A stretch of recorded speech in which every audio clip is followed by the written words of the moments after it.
Es bien sabido que antes de programar el ejercicio es fundamental conocer diferentes situaciones con relación al sujeto y sus posibilidades de movimiento para poder llevar a cabo planes con una mayor objetividad y con una mayor asertividad. Es decir, vamos a tener en cuenta si sufre alguna patología, si tiene historial en cuanto a actividad física o si más bien ha sido sedentario. Sin una evaluación previa estamos dejando muchos cabos sueltos. Pongamos un ejemplo, si hay un adulto mayor, por ejemplo, que sufre alguna enfermedad en sus articulaciones, por ejemplo, que tiene un desgaste prematuro del cartílago articular, y lo ponemos a hacer sentadillas así sin más ni menos, muy seguramente lo vamos a afectar y vamos a empeorar su situación. Con relación a las evaluaciones, hay un cuestionario que se llama el PARCU, que se creó para realizarlo en personas entre los 15 y los 69 años de edad y contiene preguntas muy importantes, sobre todo con relación a diferentes marcadores de salud. Este cuestionario es muy útil para ayudarnos a determinar si alguna persona está en condiciones o no de empezar un programa de actividad física o de aumentar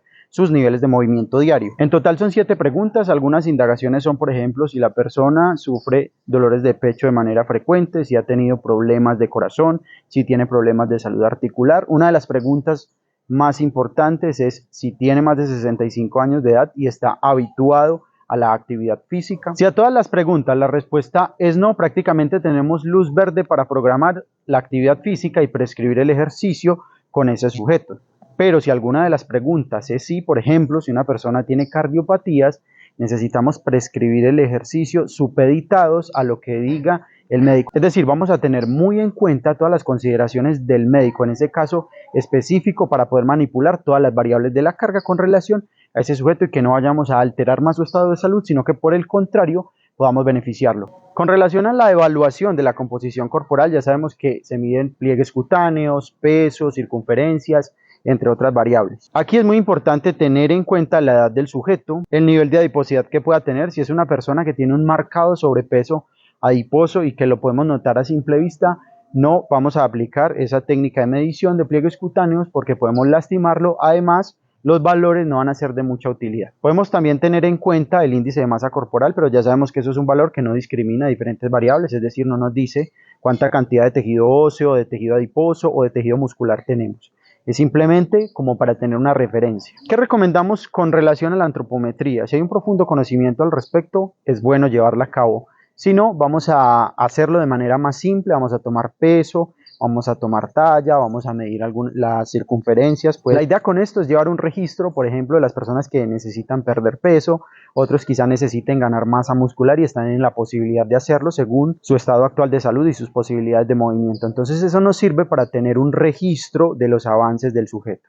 En el adulto mayor, en términos generales, está descartado evaluar la 1RM porque normalmente son personas que están desadaptadas, desacondicionadas físicamente.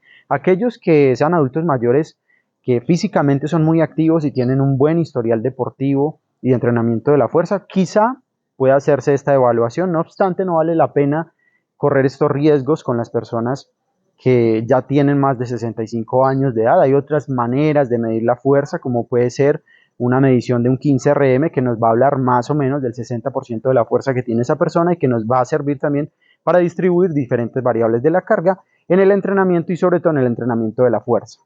A la hora de evaluar flexibilidad y movilidad articular vamos a tener muy en cuenta que los adultos mayores tienden a perder rango de movimiento y que muchas veces, sobre todo cuando hablamos de la columna vertebral, es mejor no intentar recuperar ese rango porque pueden ganar inestabilidad y eso puede generar dolores en dicha zona. A la hora de trabajar la movilidad articular y la flexibilidad vamos a tener en cuenta que ellos pueden mejorar hasta cierto punto, pero que quizá no puedan tener la misma movilidad que pueda tener un adulto joven. Algunos casos sí, pero ya sabemos que eso es muy específico y es de carácter individual.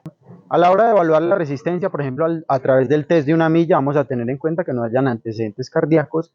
En caso de haberlos, vamos a pedir, digamos, autorización médica, o si vemos que definitivamente no es necesario hacerlo y que podemos, a partir de la observación propia en una sesión, ir adaptando el entrenamiento de resistencia a ese sujeto, vamos a hacerlo de esa manera para no llevarlo a un estrés innecesario solamente por el hecho de medir una capacidad. Algo que se llama la percepción del esfuerzo o el esfuerzo percibido. También debemos tener muy en cuenta esa situación. Esa escala de Borg va a ser muy útil para que empecemos a indagar sobre cómo se siente el sujeto a la hora de hacer, por ejemplo, ejercicios que conlleven resistencia aeróbica. No olvidemos entonces que antes de programar la actividad física y el ejercicio físico es fundamental una evaluación para tener una información que nos permita ser más objetivos a la hora de prescribir el ejercicio y la actividad física.